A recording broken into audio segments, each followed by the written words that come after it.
अध्यादेश को अपने चुनावी एजेंडे में ला करके चुनाव लड़ा था कि हम सरकार में आएंगे तो नकल विरोधी अध्यादेश हटा देंगे, और वो सत्ता में आए थे और उन्होंने हटाया भी।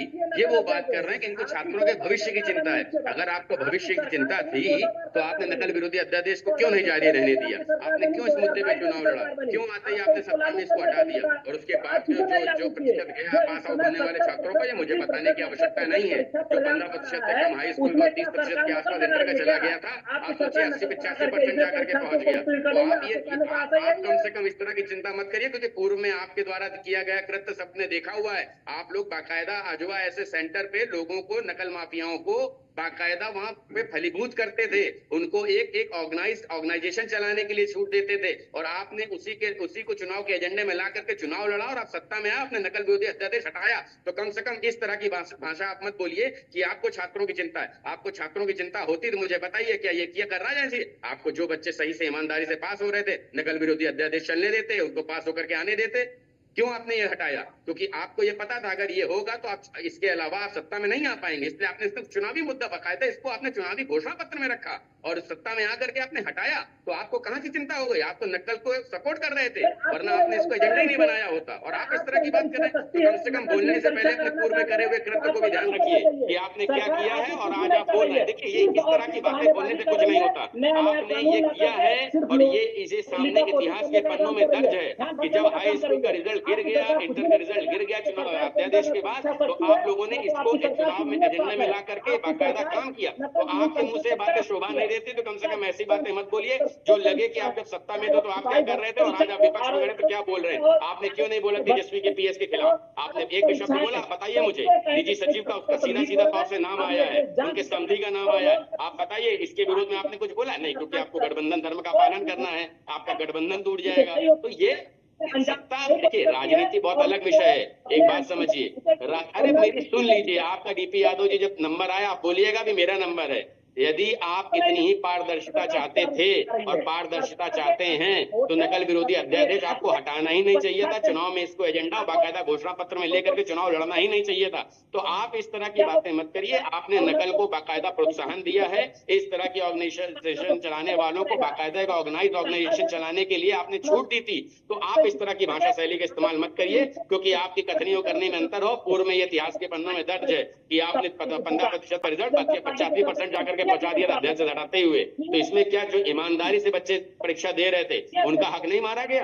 आप सोचिए, एक दौर वो भी था जब राजेश जी मैं पढ़ाई करता था, एक एक सेंटर के एक एक कमरे से 10-10 12-12 बच्चे टॉपर लिस्ट में आते थे। ये कैसे संभव हो सकता था? क्योंकि आपने उनको सपोर्ट किया था, नकल माफियाओं को, उस तरह के लोगों को। तो आप इस तरह की बातें मत करिए डीपी यादव जी। लेकिन रोहित भाई, अभी तो एक एक सेंटर से 67 युवा जो हैं वो टॉपर आ रहे हैं। तो ये भी अपने आप में, अब चूंकि अब तो केंद्र में आपकी सरकार, राज्य में आपकी सरकार, डबल इंजन की सरकार की बात करते हैं, अभी उनपे आप ठीकरा फोड़ सकते हैं, लेकिन जवाबदेही तो अभी सत्ता में आप है तो आप ही की होगी। लेकिन अगर राजेश भाई हमारी जवाबदेही नहीं होती तो हम इस कानून की बात क्यों करते? अगर सरकार या सरकार के लोगों का इसमें कहीं से भी जिस तरह के आरोप लगा रहे कोई इन्वॉल्वमेंट होता तो क्या सख्त कानून बनाने के लिए हम कहीं पहल करते? देश में सबसे पहले पहल हमने करी। नहीं, वो तो किसी भी राज्य ने इस तरह की पहल करी क्या? क्या इनके राज्यों में पर्चा लीक नहीं हो रहा? किसी ने इस तरह का कानून बनाने का श्रेय लिया? ये तो करना ही पड़ता आपको। नहीं करेंगे तो 27 में भी परिणाम इसके विपरीत आएंगे। फिर अभी 24 में परिणाम आए नहीं। अब एक सेकंड, परमवीर जी भी हमारे साथ। परमवीर जी, आप, क्योंकि लोकसभा चुनाव में भी ये मुद्दा बना था कि पेपर लीक, युवाओं के भविष्य के साथ खिलवाड़, उस पर कितना असर हुआ और क्या उससे सबक लेके यूपी सरकार कदम उठा रही है ताकि 27 की पिक्चर पे इसका असर ना हो? राजेश जी, देखिए, सरकार को सिर्फ चुनाव केंद्रित रणनीति नहीं बनानी होती है। कोई भी सरकार हो, उसे जनता की भलाई का, उसका प्रमुख काम जनता की भलाई करना है, ना कि चुनाव जीतना है। तो उसी नीति में अगर सरकार काम करे, कुछ सरकार शाबाशी की हकदार होती है वहां पर। अब यहाँ पर देखिए बात क्या करनी होगी, जो ये माफिया रूपी रावण है, इसके 10 सर हैं। अभी तक मुझे क्या लगता है, भाजपा सरकार या जो वर्तमान सरकार है यूपी की, वो बंदूक पकड़े हुए माफिया के पीछे घूम रही थी। कि जो अपराध करता था, जो ऐसे अपराधी के पीछे लेके घूम रही थी। तो इस बीच में फलने फूलने का मौका जो मिला, अपराधियों ने भी अपना स्टैंड चेंज किया और वो शिक्षा माफिया जो होते हैं, नकल माफिया जो होते हैं, वो लोग एक्टिवेट हुए और लगातार बहुत तेजी से उन्होंने बहुत सारे पेपर्स को लीक करा। और इस बीच में ये देखिए अरबों रुपया कमाया जाता है इस चीज से। और ये कोई समस्या आज की नहीं है, ये समय समय पर फन फैलाती रहती है अपना। इसके ऊपर फिल्में भी बनी है, मुन्ना भाई एमबीबीएस पूरी फिल्म इसी चीज के ऊपर केंद्रित थी कि किस तरीके से इन चीजों को, व्यवस्थाओं को तोड़ा मरोड़ा जा सकता है। तो इनके लिए देखिए सख्त दिशा निर्देश, सख्त कानून ही काम कर पाएगा। जैसे आपने अपना ओपनिंग रिमार्क में कहा था कि बुलडोजर स्टार्ट हो गया है, तो बुलडोजर स्टार्ट होना बहुत जरूरी है। इस पूरी सिस्टम को धराशायी करना बहुत जरूरी होगा। और यहाँ पर देखिए सरकार की रीति नीति उसके एक्शन से पता लगती है कि आपके एक्शन क्या बताते हैं। एक समय पर देखिए भर्ती की बात अभी चल रही थी, तो भर्ती में हमें भी बहुत अच्छे से याद है, एक समय था जब किसी एक स्पेसिफिक जाति के लोगों को लगातार, चाहे पुलिस भर्ती हो, चाहे तहसील की भर्ती हो, चाहे शिक्षक की भर्ती हो, केवल सरनेम देखकर रख लिया जाता था। सिर्फ शिक्षा परीक्षा की तो बात ही नहीं होती थी कुछ भी। तो उन चीजों से उभर कर हम यहाँ पर आए हैं। नकल के नाम से यूपी बोर्ड बदनाम हो गया था पूरे भारत में कि यूपी बोर्ड का मतलब नकल बोर्ड की क्या कहा करते थे। तो वहां से ये सफर जारी हुआ है जो आगे चलेगा, और इसके ऊपर सख्त कानून बनेंगे। सख्त कानून, देखिए ये डेमोक्रेसी है, बातों में सिर्फ प्रेस कॉन्फ्रेंस करके या टीवी मीडिया के ऊपर आकर आप आरोप लगाएं और भाग जाए, ऐसा कुछ नहीं होगा। पार्टी का या किसी एक, ये राजनीति का मुद्दा नहीं है राजेश जी। पहले से ही कानून है, पहले से ही नियम है, लेकिन सरकार के अंदर अगर नहीं कुछ है तो मंशा सरकार की ठीक नहीं है, नीयत सरकार की ठीक नहीं है, सरकार के अंदर इच्छा शक्ति नहीं है, सरकार का इकबाल नहीं है कि सरकार पारदर्शी तरीके से और कहीं न कहीं नकल विहीन परीक्षा करा सके। सरकार की नीयत के अंदर खोट है, सरकार नहीं चाहती है। मैं बार बार इस बात को कह रहा हूं, ऐसे नहीं कह रहा हूं मैं, कि सरकार नहीं चाहती है कि परीक्षाएं सही तरीके से हो, सुचारू रूप से हो, नकल विहीन हो, और परीक्षार्थी जो है वो कहीं ना कहीं प्रतियोगी परीक्षा पास करके सेलेक्ट होकर के नौकरी करें। सरकार के अंदर ये नहीं है इच्छा शक्ति। और देखिए अभी हमारे भारतीय जनता पार्टी के मित्र किस प्रकार से दलीलें दे रहे हैं कि हमने वो नकल अध्यादेश लाया था, फलाना हमने काम किया था, फलाने जो है आसमान में तीर मारने का काम किया था। तो अरे पिछले 10 सालों से केंद्र में आपकी सरकार है, 7 सालों से उत्तर प्रदेश में 8 सालों से सरकार है, आपने इस ओर क्यों नहीं कदम उठाए, क्यों नहीं आपने काम किया इस ओर? तो नियम कानून तो पहले से मौजूद है ना, सरकार को काम। अरे अगर आपको छात्रों की इतनी चिंता है तो सपोर्ट करिए ना इस कानून के लिए। अगर आप सच में छात्रों के भविष्य की चिंता करते हैं तो आपको इसमें सपोर्ट करना चाहिए। फिर विरोध किस चीज का? बात को बताइए राजेश जी, फिर क्या बातें कुछ किस नया चीज है की? इसमें जिसपे जनता ध्यान दे, जिसमें प्रतियोगी परीक्षाएं ध्यान दे? जनता ध्यान दे रही है, जनता ध्यान दे रही है कि अगर हम कानून लेके आ रहे हैं सबसे ज्यादा दिक्कत किसको हो रही है, ये देख रही है जनता। सिर्फ और सिर्फ जनता ये देख रही है डीपी जी कि अगर इस तरह का कानून की पहल उत्तर प्रदेश कर रहा है तो समस्या किसको हो रही है, ये जनता देख रही है। क्योंकि आप लोगों को टीवी में तो चमकाना है अपने आप को कि हम लोग छात्रों के साथ हैं, छात्रों के साथ हैं, लेकिन उसके लिए कानून बनाया जा रहा है तो उसके खिलाफ है, उसकी आपको मुखालफत करनी है, उसमें मील में निकालना है। अरे कानून बनने दीजिए, सामने आने दीजिए, उसके बाद घटना होगी तो अपने आप लोग भुगतेंगे। फिर आपको सपोर्ट करने में क्या दिक्कत है?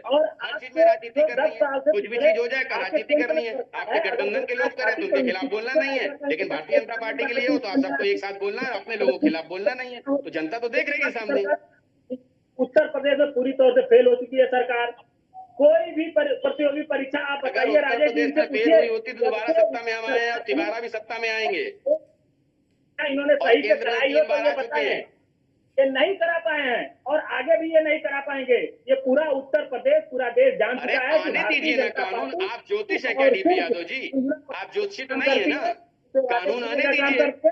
आप ज्योतिषी तो नहीं भविष्यवाणी कर रहे हैं, तो भविष्यवाणी मत करिए, कानून आने दीजिए, उसके बाद इनको करने दीजिएगा, फिर समझ में आएगा। जिस तरह से उत्तर प्रदेश में अपराधी भाग गए हैं ना, इस तरह के लोग भी अगर अपना झोला उठा के ना भाग जाए तो आप कहिएगा। आप कम से कम कानून तो आने दीजिए। आप पहले भविष्यवक्ता बन जा रहे हैं कि नहीं हो सकेगा।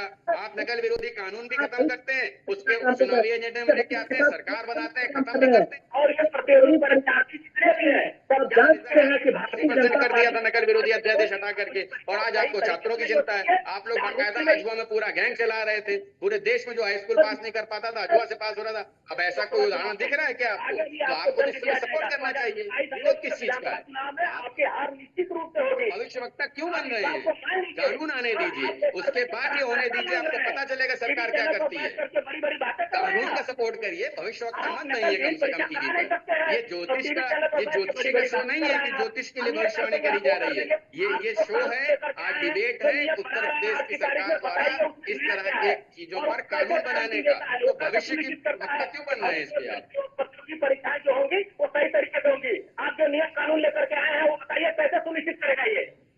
तो सुनिश्चित करेगा। तो उसमें परेशान क्यों हो रहे हैं? कानून आने दीजिए। अच्छा एक बात बताइए डीपी जी आपको छात्रों की चिंता है ना? आपको छात्रों की चिंता है ना? अरे मुझे बताइए ना भाई, छात्रों के भविष्य की चिंता है ना आपको? तो कानून आने दीजिए। फिर किस चीज का? फिर अभी आया है नहीं, आप लोग अभी से विरोध के सुर उठा रहे हैं। अरे कानून बनने दीजिए, आपको पता चल जाएगा कि कौन लोग इन्वॉल्व है, किनका चेहरा सामने आ रहा है। इतनी छटपटाहट क्यों दिखा रहे हैं? कानून आ जाने दीजिए, अभी तो सपोर्ट करिए। अभी से विरोध करिएगा तो समझ में आएगा जनता को कि आप केवल टीवी पे अपने आप को चमकाने चले आते हैं छात्रों का भविष्य, लेकिन जब सरकार कदम उठाती है तो आप विरोध कर रहे होते हैं। तो ये तो जनता देख लेगी। अभी तो आपको सपोर्ट करना चाहिए, अभी आप इसका समर्थन करिए, इसका अभी आप समर्थन करिए और सरकार की इस पहल की प्रशंसा करिए कि कम से कम उत्तर प्रदेश की सरकार पहली सरकार है जो इसके खिलाफ कानून लाने जा रही है। इसको सपोर्ट करके दिखाइए छात्रों को कि हम सच में आपके भविष्य की चिंता करते हैं। इस तरह से केवल टीवी पे राजनीति चमकाने से कुछ नहीं होगा कि आप कहने समर्थन करते हैं लेकिन उसके खिलाफ कानून आ रहा है, तो यहाँ बता रहे हैं भविष्य मतलब पहले कानून आने दीजिए, उसका सपोर्ट करिए, सरकार की प्रशंसा करिए ऐसा कानून लाने के लिए। ठीक है परमवीर जी, ठीक है हो गया आप दोनों का हो गई बात, दोनों की हो गई। परमवीर जी को लाइए स्क्रीन पे, आप देख लीजिएगा। हाँ परमवीर जी सवाल ये, एक मिनट सर मैं दोबारा आऊंगा आपके पास। परमवीर जी, क्या ये जो अभी पिछले कुछ सालों में हम देख रहे हैं कि हर राज्य में यहाँ तक कि राष्ट्रीय परीक्षाएं जो हैं वो भी प्रतियोगी परीक्षाएं जो हैं उनके भी पेपर लीक हो रहे हैं, इस तरह के मामले सामने आ रहे हैं, छात्र जो मेहनत करते हैं उनकी मेहनत पे पानी फिर जाता है कि साहब सालों तैयारी की, फिर पता चलता है परीक्षा दी और उसके बाद पता चलता है कि पहले ही पेपर लीक हो गया था। क्या ये इस वजह से हो रहा है कि कानून सख्त नहीं था, और अगर सख्त कानून बन गया तो इस पे पूरी संभावना है कि भाई चोट लगेगी, रोक लगेगी? राजेश जी देखिए, कानून सख्त होना की अनिवार्य है, ये होना नहीं चाहिए, अनिवार्य रूप से होना चाहिए। मैं आपका ध्यान आकर्षित करूंगा, यूपीएससी की परीक्षा है, मैं अभी बैठे बैठे सर्च कर रहा था तो पंजाब के अंदर ऐसा भी इंसिडेंस हुआ था कि यूपीएससी की परीक्षाओं में भी कुछ गड़बड़ी कर कुछ लोग वहां तक पहुंचे जो बाद में पकड़े गए थे, तो नौकरी से टर्मिनेट भी हुए थे और सजाएं भी हुई थी। तो देखिए यूपीएससी इतनी महत्वपूर्ण सर्विसेज है, सिस्टम कोई भी ऐसा नहीं होता जो 100% फुल प्रूफ हो। देखिए चोर को जो होता है उसको सिर्फ एक मौका चाहिए, और जिसको अपने सामान की रखवाली कर रही है, या पुलिस कह लीजिए या प्रशासन कह लीजिए, उसको हर समय सतर्क रहना है। चोर को सिर्फ एक बार सतर्क होने की आवश्यकता है। तो चोर को रोकने के लिए, या इसको शब्द शेयर ना लिया जाए, चोर को रोकने के लिए सख्त कानून ही काम कर पाएगा। आप केवल बातों से बात नहीं बना सकते, आपको कानून को लाना होगा, कानून को अमल में लाना जरूरी होता है। कई बार होता क्या है, हमने देखा कि कानून के अभाव में जो एजेंसीज हैं जिनके ऊपर ये निर्भरता होती है कि वो इन परीक्षाओं कराएं, वो तालमेल नहीं बना पाती, वो आपस में ही उलझी रह जाती हैं, और बीच में से ऐसे समय पर पेपर लीक वगैरह की समस्या आ जाती है। यहाँ भूलने की बात नहीं होगी, हमारे यहाँ पर अगर कोई एक पेपर भी होता है तो अभ्यर्थी की संख्या लाखों में तक पहुंच जाती है साहब। पूरे राज्यों से, कई अन्य राज्यों से लोग आते हैं, तो इतने बड़े सिस्टम को स्मूथली चलाने अपने आप में चैलेंज होता है, जिसको बखूबी किया जाता है। और ठीक है, अभी देखिए एआई भी आ चुका है, आपको भूलना नहीं चाहिए कि आर्टिफिशियल इंटेलिजेंस जी, सूचना प्रसारण के इतने सारे माध्यम है कि जिसका दुरुपयोग किया जा सकता है। तो इन सब चीजों को देखते हुए नया कानून, जो समावेशी कानून होगा, जो आज के अनुरूप हो, उसको लागू करना बहुत जरूरी है, और स्वागत योग्य कदम है सरकार का ये। और मैं बाद में बार बार देखिए, यहाँ पर हमें विपक्ष के लोग भी बैठे हैं, सरकार के लोग भी बैठे हैं, तो मैं सिर्फ सरकार के लोगों को एक ध्यान आकर्षित करना चाहूंगा, विपक्ष के लोगों का भी, कि राहत इंदौरी साहब की 2 लाइनें हैं, उंगलियां यूं ना सब पर उठाया करो, खर्च करने से पहले कमाया करो। आप देखिए कि पूर्व में क्या होता था, आज की स्थिति में क्या अंतर है, क्या चीजें सुधरी हैं कि नहीं सुधरी हैं। अगर ग्राफ ऊपर की तरफ जा रहा है तो कोई दिक्कत नहीं है, लेकिन सिस्टम में जो कमियां आएंगी उसको वहीं पर समाधान करना पड़ेगा। आप लटकाए नहीं बैठ सकते हैं, आप बैठे नहीं सकते हैं कि सिर्फ एक दूसरे के ऊपर आरोप प्रत्यारोप किया और हम बैठ गए, ऐसा नहीं चलेगा। फुल प्रूफ चीजें हैं कि अभी वर्तमान में देखिए यूपी में पुलिस की परीक्षा होने वाली है, तो स्वागत जो कदम है, उससे पहले ये कानून आए, कानून को इंप्लीमेंट किया जाए। जैसे बताया जा रहा है कि एआई टूल्स का भी इस्तेमाल होगा और पूरी तरीके से लूप होल्स को बंद किया जाए, ये स्वागत योग्य कदम है सरकार का। ये ठीक है। रोहित सक्सेना, थोड़ी देर कर दी क्या? ये कदम बहुत पहले उठ जाना चाहिए था भाई। 10 साल से आप केंद्र में हैं, 7 साल से आप राज्य में हैं, बहुत पहले ये कदम उठाया जाना चाहिए था। राजेश भाई, उत्तर प्रदेश को इतना ज्यादा गर्द में धकेला जा चुका था कि बहुत सारी प्राथमिकताएं थी। देखिए, सबसे बड़ी प्राथमिकता थी यहाँ लोगों का डर।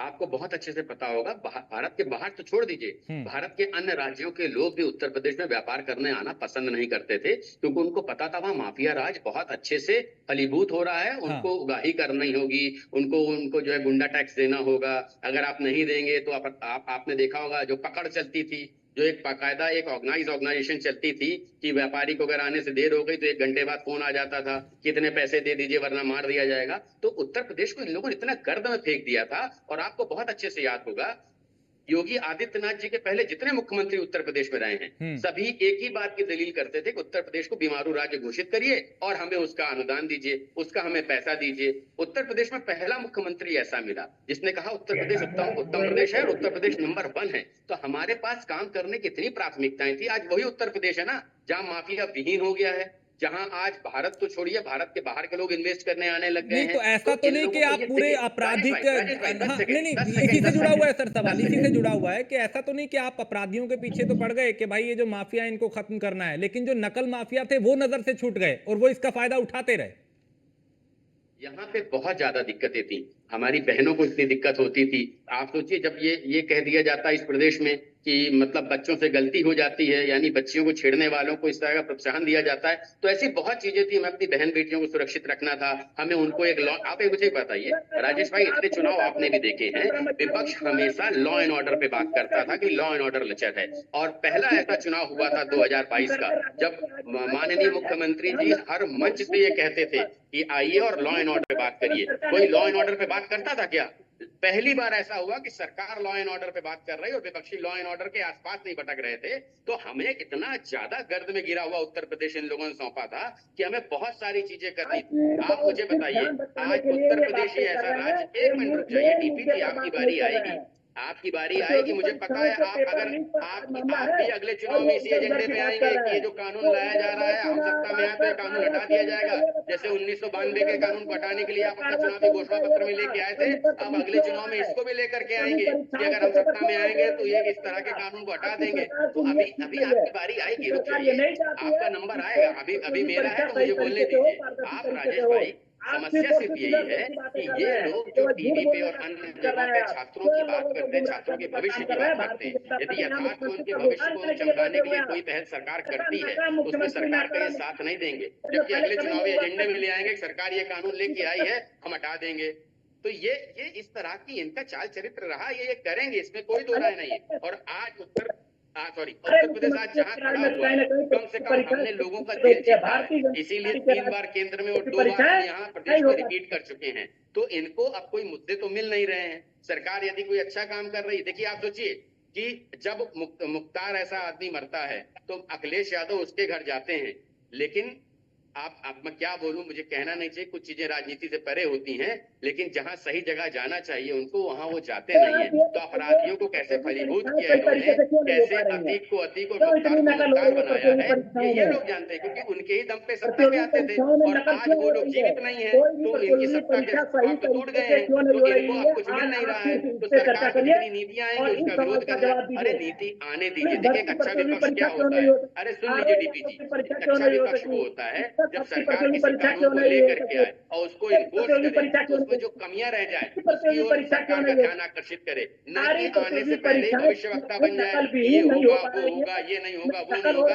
भविष्यवक्ता बनने की आवश्यकता नहीं है, यहाँ यथार्थ पे काम करना है। यदि आपको छात्रों के भविष्य की तनिक भी चिंता है, तनिक भी आप चाहते हैं कि उन सही आदमी चुन करके आए, तो आप इस कानून को आने दीजिए, इसका सपोर्ट करिए, सरकार की प्रशंसा करिए कि कम से कम उत्तर प्रदेश ऐसा राज्य जो ऐसी पहल कर रहा है वो आपको करना नहीं है, क्योंकि आप कह कुछ रहे कर कुछ रहे। अच्छा मुझे एक बात बताइए, तेजस्वी यादव के जिस निजी बच्चे का नाम आया है, एक बार भी आप लोगों ने बात करी तेजस्वी यादव से, उसका नाम क्यों आया है?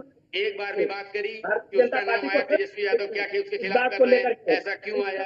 आप लोग नहीं करेंगे क्योंकि आप लोगों का एक ये तरीका है कि नहीं रोहित सक्सेना, उनके हर बुरे काम का सपोर्ट करेंगे। रोहित सक्सेना, आप तेजस्वी का नाम ले रहे हैं, रोहित भाई एक मिनट, आप तेजस्वी का नाम ले रहे हैं, बिहार में किसकी सरकार है? नीतीश कुमार है ना, नीतीश आपके साथी हैं, केंद्र में आपकी सरकार है, आपने क्या कार्रवाई की? आप मीडिया में आके देखिए, सीधा उनका नाम लेते हैं। एक दिन में प्लान कर लिया जाए। हाँ। आप मेरी बात समझिए, इसके पहले तेजस्वी यादव के समर्थन में ही वहाँ सरकार थी। हाँ। और जिस तरह से ये अच्छा नहीं, अभी तक आप डबल इंजन की सरकार है और अगर आप नाम ले रहे हैं खुल के तो जाहिर है ना कुछ तो पुख्ता होगा। अब तक गिरफ्तारी क्यों नहीं हुई फिर? या कोई कार्रवाई क्यों नहीं हुई तेजस्वी के खिलाफ? ना तो उसके खिलाफ कार्रवाई तो हो रही है। कौन कह रहा कार्रवाई नहीं हुई है? उसके खिलाफ मामला तो दर्ज किया गया है। उसको तो जांच एजेंसियों ने उसको मतलब प्रथम दृष्टया में दोषी पाया है। उसके बाकायदा नाम से एफआईआर हुई है। कैसी बात कर रहे हैं आप? कार्रवाई नहीं हुई है। तेजस्वी यादव की नाम से गिरफ्तारी FIR क्यों नहीं हुई हुई है। फिर अब तक? तेजस्वी यादव का आप नाम ले रहे हैं, लेकिन चूंकि अभी आपने कहा कि ये लोग नहीं कर रहे, अब बिहार में सरकार आपकी, आपके जो साथी हैं वो मुख्यमंत्री हैं नीतीश कुमार, केंद्र में आपकी सरकार, डबल इंजन की सरकार, मीडिया में आके खुलेआम नाम ले रहे हैं। अब तक वो खुलेआम घूम रहे हैं, वो कह रहे हैं भैया सिर्फ राजनीति कर रहे हैं ये लोग। अभी तंजीम से इसका जवाब ले लेते हैं। सुनिए राजेश जी, हाँ। राजेश जी, हाँ। जांच एजेंसी अपना काम कर रही है। हाँ। अभी दूध का दूध पानी का पानी हो जाएगा कि क्या है क्या नहीं है। मेरा अपना एक मानना है, देखिए राजनीति से परे अगर मैं बात करूं हाँ। तो यदि कोई ऐसी पहल सरकार कर रही है हाँ। तो अच्छा विपक्ष वो होता है कि हाँ। उस कानून को लाने के लिए समर्थन करे, हाँ। उसकी जो कमियां हैं ठीक है, उसकी ओर तंजीद सरकार अहमद, का ध्यान वो कह रहे हैं आकर्षित कि करे, जो विपक्ष, ना कि पहले हाँ, से भविष्यवक्ता बन जाए। वो कह रहे हैं कि जो नहीं, इंडिया ऐसा गठबंधन होगा, के वैसा लोग हैं होगा, ये वो हो इसमें जाएगा, शामिल वो हैं, हो जाएगा, सीधा ये तेजस्वी नहीं का होना नाम भी चाहिए। लिया। सवाल Sorry? आपका सुन नहीं पाया मैं, फिर से पूछिएगा। तमजीद, उन्होंने सीधा कहा कि पेपर लीक जो करवाने में रोल है वो इंडिया गठबंधन के कुछ लोग इसमें शामिल हैं। तेजस्वी यादव का तो वो नाम भी ले रहे हैं। नहीं, गजब पे कुतर्क कर रहे हैं इस समय रोहित भाई। अभी बहुत देर तक नहीं, ये नहा तो रहे ये थे। आपको लगेगा बात क्योंकि तो आपके सुनाइए, समर्थन का तो आदमी है ना। आप बुलवाइए फिर। नहीं, अभी आप बोल रहे थे तो आपको दिक्कत हो रही है। आप बुलवा लीजिए, आपको तो रोहित जी समस्या बुलवा होगी लीजिए। तंजीम जी, आपको तो समस्या होगी। आप जब नहीं मैं बोल रहा था बुलवा तब आप बोलते चले जा रहे थे नहीं, और आप- अब आप आप बोल रहे हैं कि आप बोलिए, क्यों बोल रहे हैं? आप अकेले आपको बोलिए, हम लोग समस्या छोड़ होना के लाजमी है क्योंकि आप उनके खिलाफ बोल नहीं सकते हैं। आपको पता है सुनिए उनके ना। खिलाफ बोलने से आपका क्या होगा, तो इसलिए आप राजेश नहीं जी, बोलेंगे। मुझे पता है राजेश जी, कि इसमें हाँ, इसमें मुझे कोई ठीक- अतिशयोक्ति ठीक है रोहित नहीं भाई, हो रही। रोहित भाई मुझे 15 बिल्कुल सेकंड भी उनको कोई काउंटर अतिशयोक्ति नहीं हो करने रही। दे। मुझे रोहित लगे नहीं आप सकते क्या हैं।